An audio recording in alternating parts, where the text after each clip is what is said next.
विश्व पुस्तक मेला 1 फरवरी 2025 से शुरू हुआ है। ये तमाम पुस्तक प्रेमी लेखकों, प्रकाशकों और बुद्धिजीवियों के लिए एक बड़ा सुनहरा अवसर भी साबित होगा, जहां साहित्य, संस्कृति और विचारों का अद्भुत संगम देखने को मिलेगा। इस बार पुस्तक मेले में मीडिया जगत की भी अहम भागीदारी है। विश्व पुस्तक मेले 2025 के अवसर पर भारत एक्सप्रेस के सीएमडी उपेंद्र राय राजधानी दिल्ली स्थित भारत मंडपम पहुंचे, जहां उन्होंने मशहूर फिल्म निर्माता, निर्देशक और लेखक प्रकाश झा के साथ भारत एक्सप्रेस एवं भारत लिटरेचर फेस्टिवल के स्टॉल का उद्घाटन किया। इस आयोजन में भारत एक्सप्रेस न्यूज नेटवर्क एक प्रमुख मीडिया पार्टनर के रूप में जुड़ा हुआ है। आपको बताते चलें कि 1 फरवरी 2025 को राष्ट्रपति द्रौपदी मुर्मू ने विश्व पुस्तक मेले का भव्य उद्घाटन किया था। ये प्रतिष्ठित पुस्तक मेला 1 फरवरी से शुरू हुआ है और 9 फरवरी तक चलेगा, जिसमें देश और दुनिया के कई नामी प्रकाशकों ने अपनी प्रदर्शनी भी लगाई है। ये आयोजन भारत की संस्कृति, विरासत और लोकतांत्रिक यात्रा का एक भव्य उत्सव होने का वादा करता है।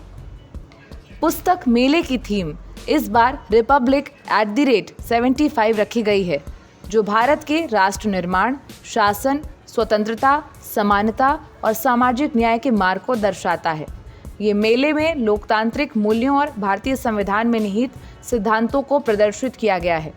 यहाँ आने वाले विजिटर्स को देश के गणतंत्र के ढांचे और मौलिक अधिकारों के महत्व के बारे में गहरी जानकारी भी प्राप्त होगी। हर साल आयोजित होने वाले इस पुस्तक मेले में देश के विभिन्न राज्यों के लोग बड़े उत्साह के साथ आते हैं और अपनी पसंदीदा पुस्तकें भी खरीदते हैं। राष्ट्रपति मुर्मू ने पुस्तक मेले के उद्घाटन के अवसर पर किताबों को पढ़ने की अहमियत पर बात की और लोगों को किताबें पढ़ने की आदत बनाए रखने पर भी जोर दिया। विश्व पुस्तक मेले में भारत एक्सप्रेस के सीएमडी उपेंद्र राय से खास बातचीत करी हमारे संवाददाता कोमल शर्मा ने। देखिए ये रिपोर्ट। दिल्ली में इस वक्त दिल्ली विश्व पुस्तक मेला चल रहा है और लगातार पहले दूसरे दिन ही पुस्तक प्रेमी आ रहे हैं। खास बात यह है कि भारत एक्सप्रेस इस बड़े पुस्तक मेले का मीडिया पार्टनर के तौर पर हमेशा हर साल जुड़ा रहता है। इस वक्त इस बारे में बात करने के लिए हमारे साथ भारत एक्सप्रेस के सीएमडी उपेंद्र राय जी है। सर, आपका स्वागत है। सबसे पहले तो सर, किताबों का इतना सैलाब और एक ही छत के अंदर, क्या लगता है कि डिजिटल के युग में ये जिस तरीके से भीड़ उमड़ रही है, ये कहीं ना कहीं खुशी देती है? लगता है कि अभी तक एक अटैचमेंट नहीं है? देखिए, डिजिटल के फॉर्म में जो किताबें हैं वो भी किताबें ही हैं, लेकिन जो फिजिकल किताब पढ़ने वाले लोग हैं वो डिजिटल का जो ज़माना 10 साल और आगे ट्रेवल कर जाए तो भी किताबों का महत्व ऐसे ही रहेगा, क्योंकि पहले किताब बनती है फिर वो डिजिटल होती है। तो किताब का जो पहला फॉर्म है वो किताब ही है।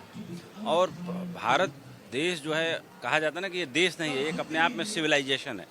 और भारत का जो पुस्तक मेला है वो दुनिया का सबसे बड़ा पुस्तक मेला है। इससे बड़ा पुस्तक मेला दुनिया में कहीं नहीं लगता। तो जो इसका साइज है, आकार है और जिस तरह से पार्टिसिपेंट यहाँ आते हैं, एक उससे ऊपर एक देश की आबादी भी है। हालांकि भारत से ज़्यादा बड़ी आबादी चाइना की है, लेकिन चाइना में उतनी किताबें नहीं पढ़ी जाती। उसमें भारत में चाइना की तुलना में ज़्यादा किताबें पढ़ी जाती हैं और ज़्यादा लोग यहाँ आते भी हैं। भारत एक्सप्रेस इस तीसरी बार है जब विश्व पुस्तक मेले का एक्सक्लूसिव मीडिया पार्टनर है, और भारत लिटरेचर फेस्टिवल और भारत एक्सप्रेस साथ मिलकर के यहाँ पर साहित्य का एक मंच भी अच्छे से संचालित कर रहे हैं, जिस पर देश की चुनी हुई नामी गिरामी जो है हस्तियां पार्टिसिपेशन कर रही है। एक नज़र आप दौड़ाइए तो देखिए कौन ऐसा नहीं है नामी राइटर और लेखक विचारक जो भारत लिटरेचर फेस्टिवल और भारत एक्सप्रेस के तत्वाधान में उपस्थित नहीं हो रहा है। ये भारत एक्सप्रेस के लिए खुशी की बात है। एक ऐसी ही हस्ती हिंदी फिल्म जगत की जो निर्माता निर्देशक प्रकाश झा, वो भी आए, इनॉग्रेशन किया भारत एक्सप्रेस पवेलियन का, भारत लिटरेचर फेस्टिवल का।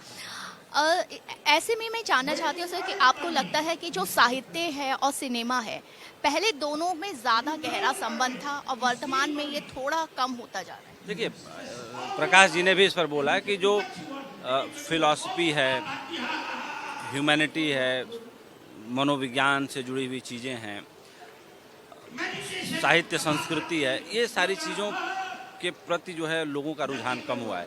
क्यों कम हुआ है? क्योंकि लोगों को ये समझ में आता है कि हमारे सामने रोजी रोटी की जो चुनौती है वो सबसे बड़ी चुनौती है। तो जीवन में रोजगार देने वाली किताबें ज़्यादा महत्वपूर्ण हैं।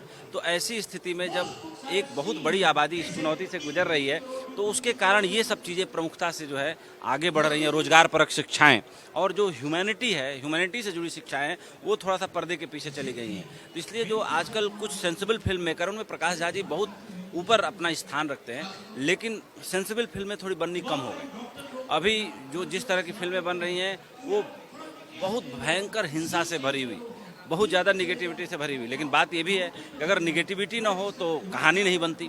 अगर राम की कहानी में रावण ना हो तो राम के जीवन की कोई कहानी उतनी शानदार नहीं बनती। कृष्ण के जीवन में इतने सारे युद्ध ना हो तो फिर कृष्ण का जीवन उतना बड़ा और वैभवशाली नहीं बनता।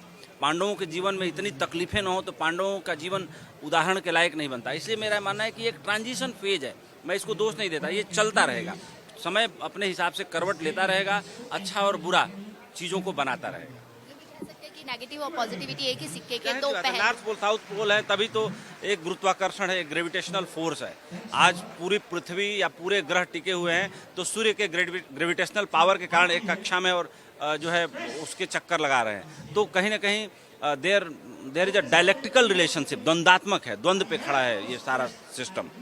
बिल्कुल, कहते हैं कि जहां अंधकार है प्रकाश भी वहीं है। ऐसे में मैं आखिर में एक सवाल ये पूछना चाहूँगी, भारत एक्सप्रेस जिस तरीके से पुस्तक मेले को हर बार मीडिया पार्टनर बनता है, लेकिन अधिकतर देखा गया है कि मीडिया हाउसेस भी अब इस तरह के इवेंट्स जो है उससे थोड़ा सा कतराते हैं, दूर भागते हैं। कितना ज़रूरी भारत एक्सप्रेस तो सर बन रहा है, लेकिन कितना ज़रूरी है हर मीडिया हाउसेस के लिए इस तरीके के इनिशिएटिव लेना, आगे बढ़ना, ये चीज़ों तक दर्शकों तक? नहीं, मीडिया हाउस में भी जो लोग हैं अगर पढ़े लिखे ना हो तो पढ़े लिखे जैसा काम नहीं कर सकते। लेकिन मैं शिक्षा मंत्रालय का, धर्मेंद्र प्रधान जी का, एनबीटी के निदेशक और युवराज मलिक जी का, एनबीटी के चेयरमैन मिलिंद मराठे जी का आभार व्यक्त करता हूं कि पिछले 3 साल से जब भारत एक्सप्रेस अपने शुरुआत की थी तभी से भारत एक्सप्रेस जो है एनबीटी के द्वारा आयोजित विश्व पुस्तक मेले का मीडिया पार्टनर है और इस बार भी है, तीसरी बार है। तो ये उन लोगों का भी बहुत बड़ा क्रेडिट है। उन सबको भारत एक्सप्रेस परिवार की तरफ से, मेरी तरफ से आभार है। Thank you. भारत एक्सप्रेस से बात करने के लिए थैंक यू। तो दिल्ली विश्व पुस्तक मेला लग रहा है और आप देख सकते हैं कि किस तरीके से लगातार पहले दूसरे दिन ही जो पुस्तक प्रेमी हैं, बुक लवर्स हैं, वो उमड़ रहे हैं और हर स्टॉल पर जा रहे हैं अपनी पसंदीदा जो किताबें हैं उनको लेने के लिए। और भारत एक्सप्रेस ये पल पल की न्यूज़ और ये दिलचस्प खबरें आप तक लगातार ला रहा है और लाता रहेगा। भारत एक्सप्रेस के लिए कैमरामैन आलोक सक्सेना के साथ कोमल शर्मा।